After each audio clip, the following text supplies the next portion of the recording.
All right, guys, moving on to the next one. It says use electron dot notation to demonstrate the formation of an ionic compound involving sodium and sulfur. Okay, now main thing that we have to know here, it tells us that we have an ionic compound. On our test, it might not tell us that we have an ionic compound, so we have to know that this sodium is to the left of the stair step, so it's a metal, and sulfur is a non-metal. So at any time we have a metal-non-metal bond, we're going to have an ionic. Anytime we make the formula for ionic compounds, we are always going to crisscross. And we're going to crisscross their oxidation numbers.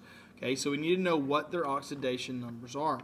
Now, remember that the oxidation numbers follow the hill of oxidation numbers. We've talked about this. Remember we said that group 1 has a +1 oxidation number, 2 is +2, then we jump to 13 is +3, 14 is going to be plus or -4, and then 15 is -3, 16 is -2, and 17 is -1.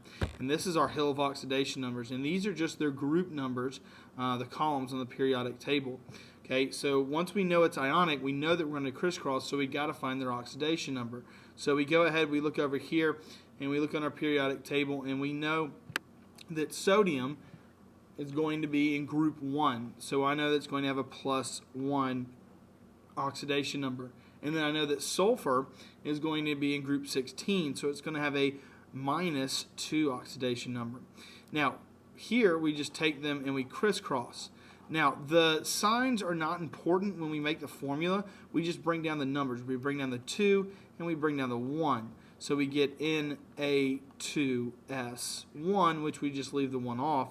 So this is our formula that we're looking for.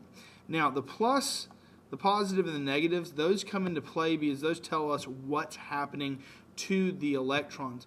So in sodium, its electron dot is going to be just 1 dot. Okay, it's Na, it's +1, has 1 dot. And then sulfur, when looking at its dot, it has 6 valence electrons. Okay, and it's -2. So what happens is we have to have 2 sodiums